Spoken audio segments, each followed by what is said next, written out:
Mesdames et messieurs, bonsoir. Bienvenue au magazine économique. Chaque dimanche, 3h sur Radio Métropole et le dimanche soir, 7h sur Télémétropole.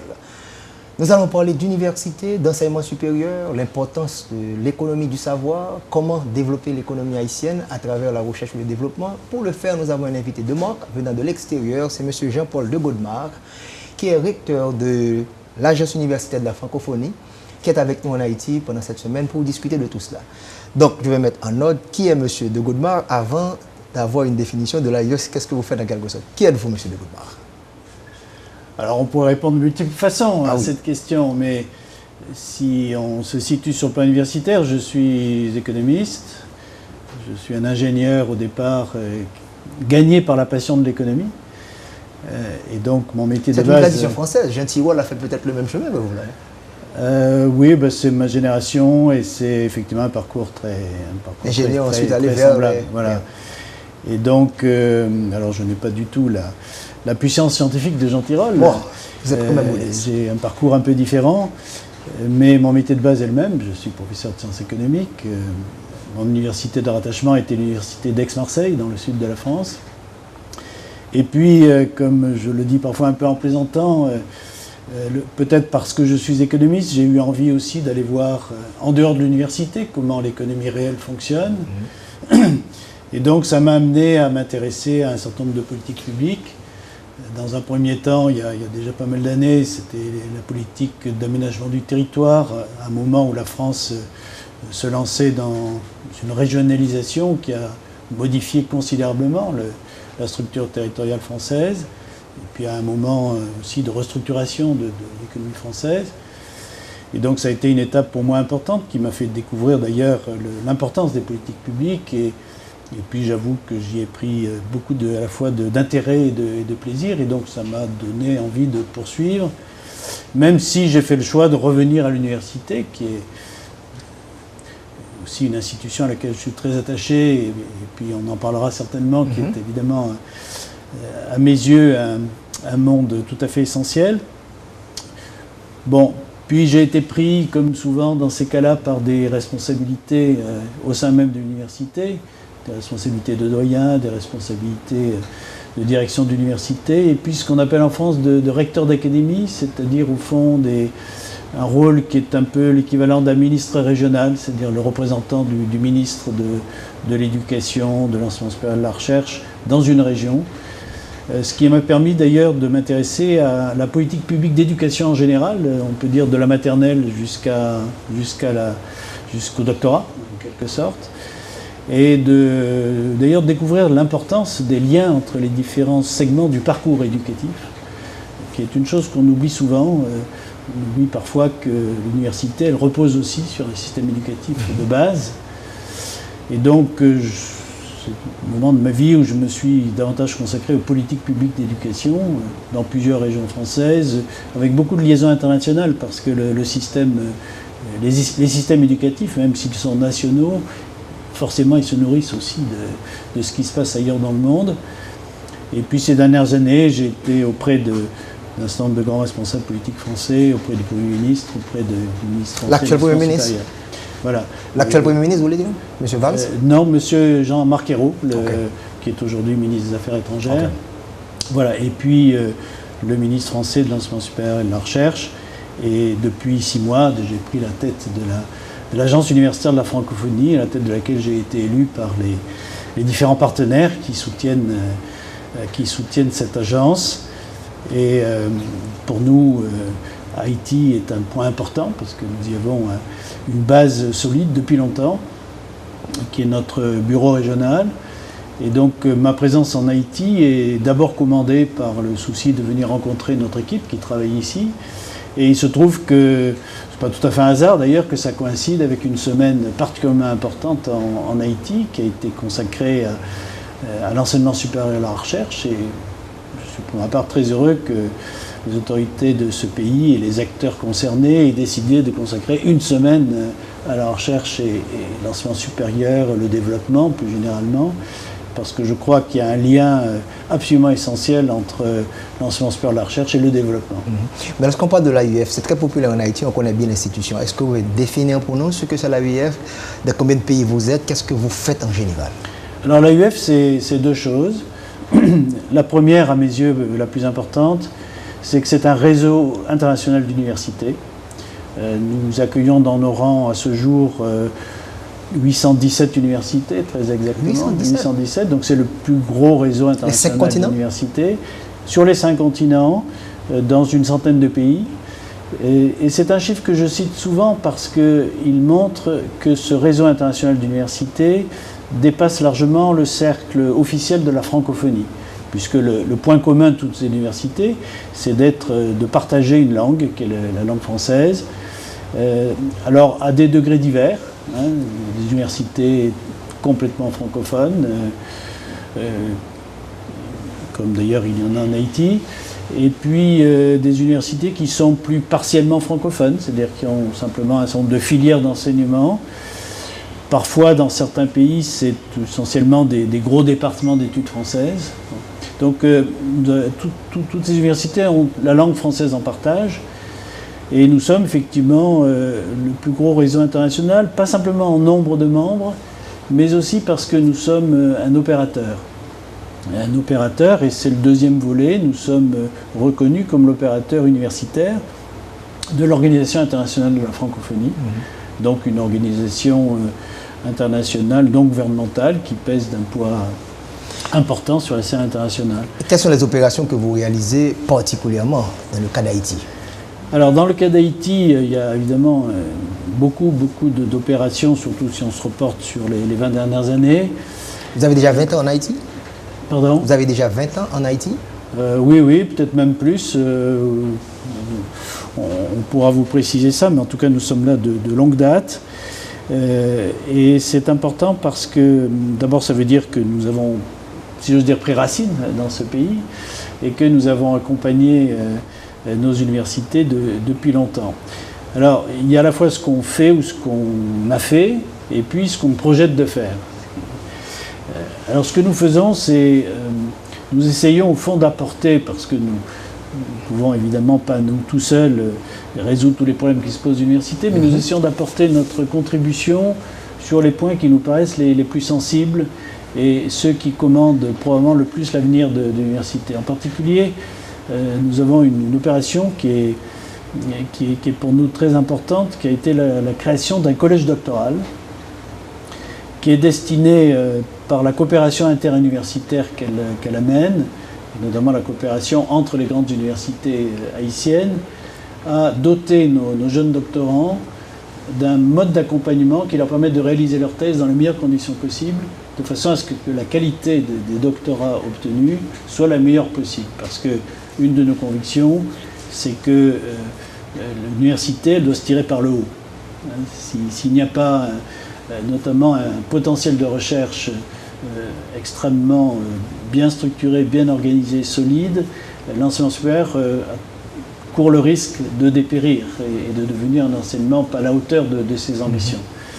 Et donc ce collège doctoral a cette vocation d'accompagner et d'aider les universités à assurer cet encadrement de meilleure qualité. Donc ça, c'est un bon exemple. Sinon, évidemment, nous soutenons un certain nombre de formations dont nous pensons qu'elles peuvent jouer un rôle majeur dans le développement de nos universités aujourd'hui.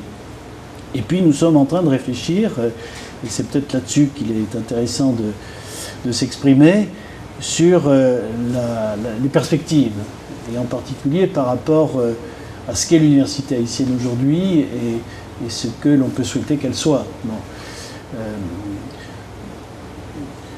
On part d'une conviction assez simple, au fond, que comme économiste, vous pouvez facilement comprendre. C'est que nous vivons aujourd'hui dans une économie qui est non seulement globalisée, mais qui est ce qu'on appelle communément l'économie du savoir, l'économie de la connaissance. Et donc si on accepte ce principe, et il y a beaucoup d'indices qui permettent de l'accepter, on ne peut qu'être convaincu que les lieux où se produit le savoir, les lieux où il se transmet au plus haut niveau, sont appelés à devenir des opérateurs tout à fait stratégiques dans le développement économique. Et donc toute la question est de savoir si nos universités, dans quelques pays que ce soit d'ailleurs, puisque nous sommes à Haïti, en particulier en Haïti, est-ce que nos universités sont à même d'assumer ce que j'appelle volontiers la responsabilité sociale, la mission sociale de l'université, dont on voit qu'elle ne peut pas se contenter d'être seulement académique, au sens de délivrer des diplômes, mais qu'elle doit dépasser cette seule vocation académique. À partir du moment où on s'interroge sur la façon dont cette production de diplômés, la recherche qui l'accompagne, contribue à un objectif plus global qui est le développement du pays dans lequel nous sommes. Et donc la question qui est posée à toute université dans le monde aujourd'hui, et en particulier ici en Haïti, c'est comment on peut combiner à la fois la meilleure fonction académique classique des universités et en même temps cette mission beaucoup plus globale de contribution au développement économique. C'est ça la question. Mais est-ce que, pas seulement en Haïti, est-ce qu'il n'y a pas cette tendance en général que les universitaires, les académiciens pensent qu'ils sont dans leur petit monde, laissant le secteur des affaires de côté, ce manque d'irrigation, de contact, est-ce que vous avez vécu ça dans d'autres pays? Vous avez tout à fait raison. C'est le problème central sur lequel nous souhaitons désormais essayer d'agir. C'est aider nos collègues universitaires à sortir justement de ce qui est parfois même un peu une bulle.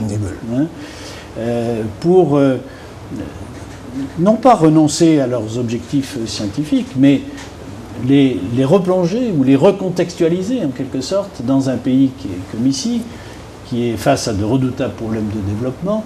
Mais vous savez ce que je dis à propos d'Haïti, je le dis volontiers, de beaucoup d'autres pays de la francophonie. C'est même une des choses intéressantes que la francophonie, que de voir juxtaposer dans un espace qui couvre les 5 continents, à peu près tous les âges du système universitaire. Mais ce problème-là, il est partout. Même dans les pays les plus développés, il y a cet écart qui existe très souvent entre le monde universitaire et le monde économique. Il y a eu cet aveu quand même de Jean Tirole qui a compris simplement après avoir gagné le prix Nobel qu'il fallait mieux communiquer. C'est pas seulement l'économie, voilà. Mais c'est en général voilà. Alors mieux communiquer, mais en même temps Jean Tirole fait partie de ces économistes qui depuis longtemps travaillent avec le monde économique. Ça a parfois été reproché par ses pairs d'ailleurs. Bon, enfin, la preuve a été faite que c'était aussi... ça a donné d'excellents résultats. Mais c'est intéressant parce qu'il fait partie de ces économistes qui plaident pour ce rapprochement entre le monde économique et le monde universitaire, parce que je crois que les deux mondes ont à y gagner. Le monde universitaire a y gagné parce que d'abord, c'est une bonne façon de montrer que ce sur quoi il travaille n'est pas un objet éthéré, abstrait, il y a du concret là-dedans. Mais que c'est quelque chose qui est très ancré dans une réalité, notamment une réalité territoriale. Et le monde économique lui-même a absolument besoin de ça. Il a absolument besoin de l'apport de la recherche, notamment quand la recherche se préoccupe aussi de ses retombées dans la vie active. Bon. Et donc, une des questions que nous avons, et dans chaque pays évidemment le chemin emprunté doit être spécifique, c'est comment on peut rapprocher ces deux mondes d'une manière qui profite à chacun, du gagnant-gagnant en quelque sorte. Bon, alors moi je suis convaincu non seulement que c'est indispensable, mais que c'est tout à fait possible dès lors que chacun fait un pas l'un vers l'autre en quelque sorte. Bon, alors commencer par les pas que les universitaires eux-mêmes doivent faire. Bon. Et en disant cela, c'est une façon de dire monde économique aussi, vous-même, soyez réceptifs. Voilà. Bon. Tout à fait. Par exemple, je vous prends un exemple qui est très concret. Les universitaires ont parfois tendance à considérer que la seule chose qui compte, qui est noble, c'est les plus hautes formations. Le master, le doctorat, bon. Et on voit bien d'ailleurs que le développement universitaire se dirige toujours vers ces qualifications les plus élevées. Mais en même temps, il faut faire attention, ne pas oublier toutes les autres qualifications intermédiaires. Parce que ce dont a besoin un pays pour se développer, c'est pas simplement de docteurs ou de brillants masters, c'est aussi de toutes les qualifications qui c'est la chaîne, tous les maillons sont importants. Toute la chaîne des qualifications. Et les universités ont vocation à produire toute cette chaîne, enfin en tout cas après la fin des études secondaires. Donc, alors c'est un point d'autant plus important que plus l'université se développe, et le phénomène majeur de ces dernières années partout dans le monde, c'est le développement massif de l'université. Je veux dire, même en Haïti, le poids de l'université aujourd'hui est déjà très important. Alors vous le savez, vous l'avez vous-même dit l'autre jour, on n'a pas un chiffre exact du nombre d'étudiants, hélas on peut le regretter, mais admettons cette approximation de l'ordre de 100 000 étudiants en Haïti, sur une population de 10-11 millions d'habitants, c'est déjà un taux de pénétration relativement important. Donc on est dans une université qui accueille des publics qui sont plus du tout les publics qu'on accueillait il y a 30 ans. C'est plus des fils de famille, c'est plus simplement des brillants boursiers. C'est une émanation du peuple haïtien, donc qui représente toutes sortes de besoins pédagogiques. Et donc on a besoin d'universités qui fonctionnent autrement que celles en tout cas que moi j'ai connues, pour répondre à cette demande à quelque chose. Bon, une université qui soit capable de délivrer un enseignement de qualité à tous ses étudiants. Tout à fait. Nous allons prendre la pause et c'est la première partie de l'émission. Nous parlons d'université, de cette économie du savoir. On se retrouve dans quelques instants pour la deuxième partie de l'émission.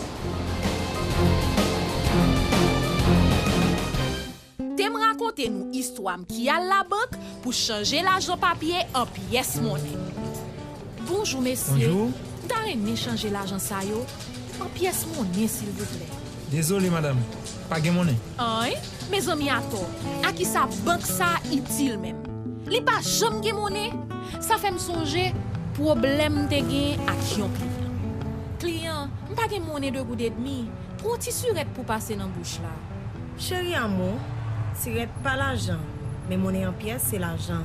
C'est pas bon petit monnaie non. Comment on va le compléter comme camionnette là? Moi pas décourager non. Moi t'ai passé dans l'autre banque. Bonjour. Bonjour, c'est monnaie en pièces au besoin? Mais banque qui fait travail li. M'a tout quitté l'autre banque qui pas de bon service là. Merci en pile. Inquiète-toi belle madame, nous là pour nous servir. Toujours marcher avec pièce monnaie. Comme ça, ou toujours payer ça ou pour payer sans été ni mette. Banque centrale gen monnaie 5 kob, 20 kob, 50 kob, goud ak 5 goud. Mané banque pour la, ba ou monnaie. C'est droit ou et c'est des voiles pour le servir. Pas qu'un prix à n'amé aucune banque. Parce que banque centrale bail toute banque monnaie. Les campés va côté, la défense était là, la fais à faire marcher, toujours Jean ou tablé, ou toujours faire confiance, passer le bas ou performance, ou satisfait sans manque, là c'est client Sogé Bank, Sogé Bank, toujours bas côté mes amis, Sogé Bank, toujours bas côté, Sogé Bank, toujours bas côté mes amis, Sogé Bank, toujours bas côté, Sogé Bank.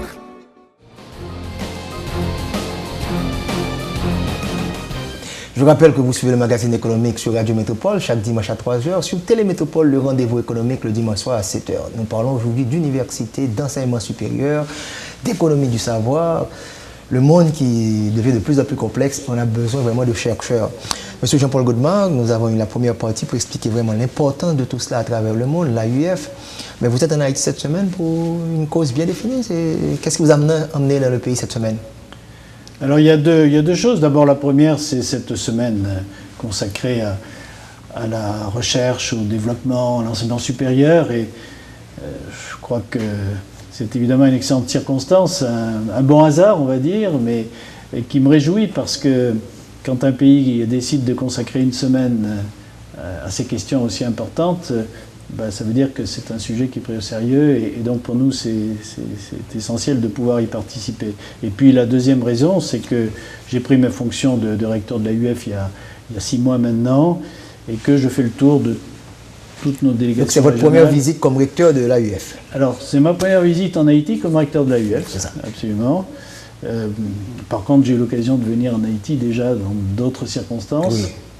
Et des circonstances qui m'avaient permis déjà de découvrir l'état du système éducatif et en particulier du système universitaire haïtien. Donc je ne suis pas complètement ignorant de la réalité haïtienne, mais l'intérêt de cette visite, c'est aussi de me permettre d'actualiser mes connaissances, de voir comment les Haïtiens prennent en main cette question-là, essayent de faire avancer tous les défis qui se posent à nos universités. On a parlé d'AUF, il y a également la Corpuca. C'est quoi la Corpuca? Alors la Corpuca, c'est pour nous un organe très important puisque, comme je vous l'ai dit tout à l'heure, l'AUF c'est une association d'universités. Bon. Et donc la Corpuca, c'est pour nous le rassemblement, comme son nom l'indique, c'est la conférence des présidents et des recteurs des universités des Caraïbes qui appartiennent à l'EUF. Donc c'est notre sous-ensemble caribéen, si vous voulez. Et c'est pour nous très important que la Corpuca non seulement fonctionne, mais qu'elle éclaire l'action que nous avons à conduire ici, parce que c'est le lieu où, par excellence, s'expriment les besoins des universités, où un certain nombre d'initiatives surgissent. Et nous sommes là, nous, pour accompagner cela. L'agence en elle-même n'a pas grande importance. Ce qui est important, c'est le service qu'on rend aux universités qui sont membres chez nous. Et donc, nous sommes évidemment très attentifs au travail de la Corpuca. Donc, c'est à la fois une conférence indépendante, comme le sont les universités, mais en même temps, pour nous, c'est un organe extrêmement important. C'est combien d'universités caribéennes que vous avez dans tout cela? Alors, on en a. Alors, c'est un nombre qui varie chaque année, et en particulier du fait de l'ouverture. Par exemple, nous avons beaucoup de sollicitations en provenance de Cuba, depuis que Cuba, par exemple, s'organise. Nous sommes, sans dire de bêtises, nous sommes combien, à 14 aujourd'hui, hein, 16.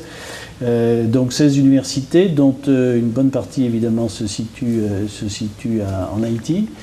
Mais nous accueillons aussi des universités venant donc de Cuba, venant de Saint-Domingue. Et nous avons aussi, sont attachés à cela, l'Université des Antilles française. Donc une diversité sur le sol caribéen qui est évidemment extrêmement intéressante. Et puis nous avons des contacts, et c'est parce qu'au fond les Caraïbes c'est très intéressant par le caractère, je dirais, un peu charnière sur le plan géopolitique. Les Caraïbes, c'est au fond le lieu où se rencontrent à la fois la francophonie, l'anglophonie, l'hispanophonie, la créolophonie, bien sûr. Bon.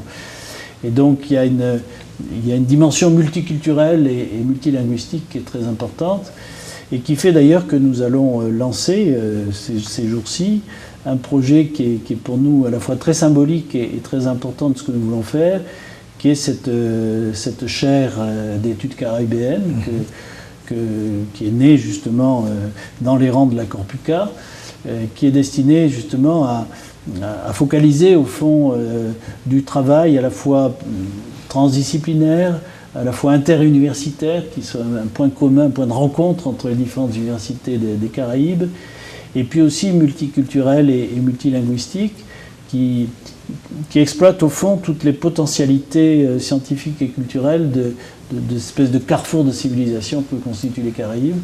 Et donc nous sommes très heureux de pouvoir soutenir un projet de ce genre, à la fois parce qu'on en voit bien les débouchés possibles, et surtout la façon dont les universités des Caraïbes peuvent se consolider mutuellement par des transferts d'innovation, des transferts d'expertise. Il paraît qu'Haïti pèse assez lourd quand même dans la Corpuca, puisque nous occupons la présidence.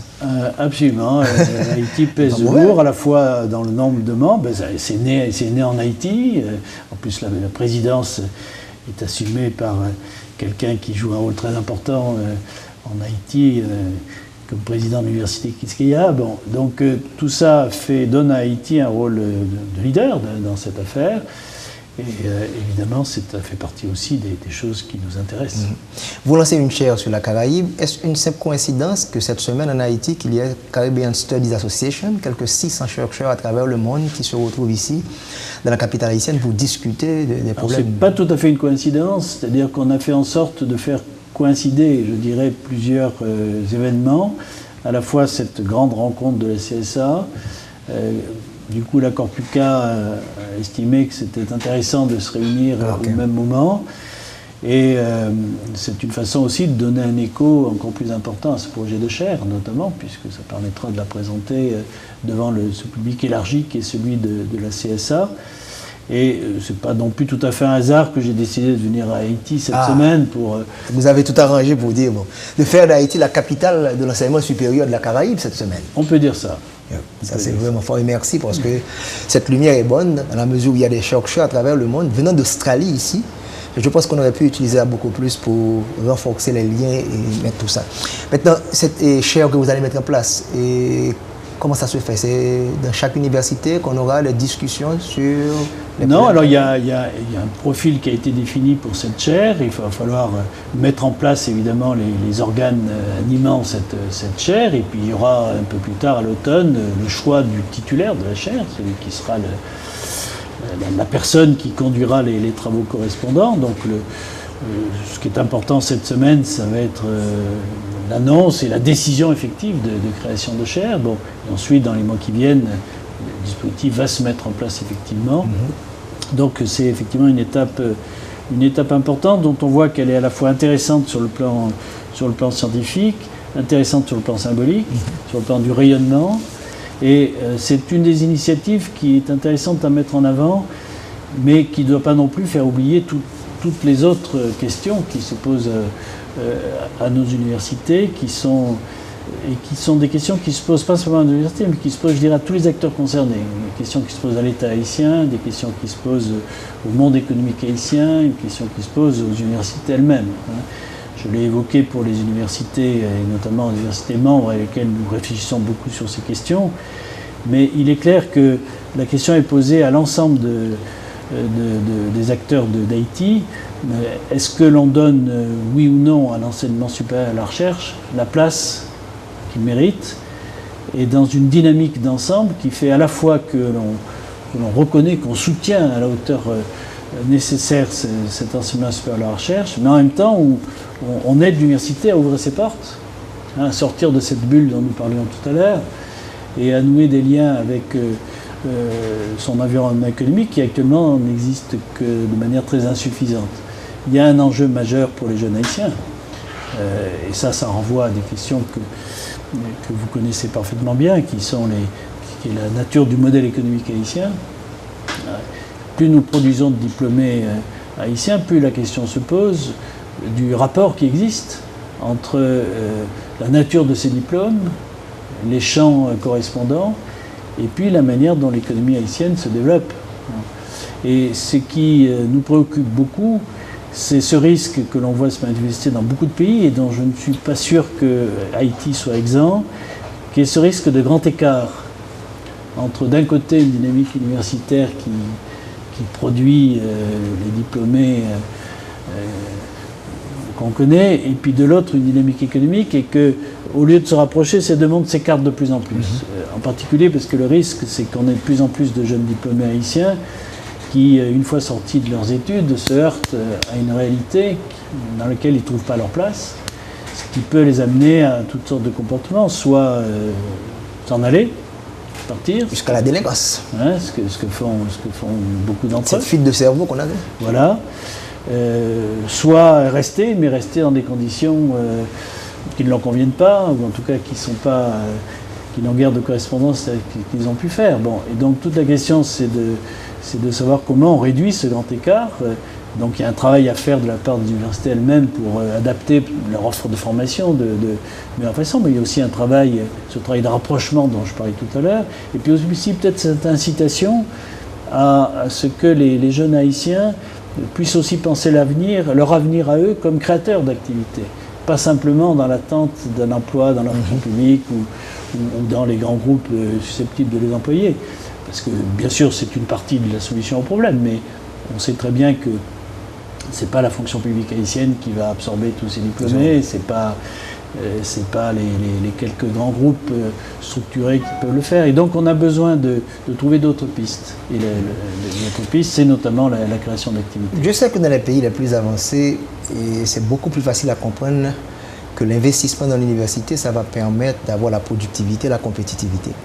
Mais demander à des dirigeants de pays sous-développés avec des ressources extrêmement limitées de faire des choix entre nourrir un enfant, donner de l'eau, et construire des logements sociaux et investir dans l'université, ce choix est beaucoup plus difficile. Ce choix est difficile. Comment vous conseillez quelqu'un pour dire attention, si vous voulez améliorer en bas, il faut quand même supporter en haut? Oui, c'est difficile parce que ça revient effectivement à demander à jouer du piano, c'est-à-dire à essayer de développer ensemble des objectifs. Mais je pense qu'il faut se convaincre, et y compris d'ailleurs en allant chercher des ressources ailleurs. Une des choses qui me frappe beaucoup, c'est qu'on commence à prendre conscience, notamment dans les milieux des grands bailleurs de fonds, que l'enseignement supérieur et la recherche, c'est plus le luxe des pays riches. C'est une des conditions absolument indispensables de tous les pays, quel que soit leur niveau de développement. Et je dis que c'est une chose, convaincre et comprendre ça, c'est... Voilà, alors il faut que tout le monde s'y mette. Hein. On peut pas se contenter, parce qu'on est universitaire, même brillant chercheur, de se dire vous ne me comprenez pas, vous ne m'aidez pas. Bon, il faut aussi se mettre à la portée, faire comprendre ce qui est important. Par exemple, prenons l'agriculture, qui est une partie importante qui représente aujourd'hui 20% de l'économie haïtienne. Bon, il y a une recherche extrêmement importante qui peut permettre de développer de nouvelles formes d'activité agricole.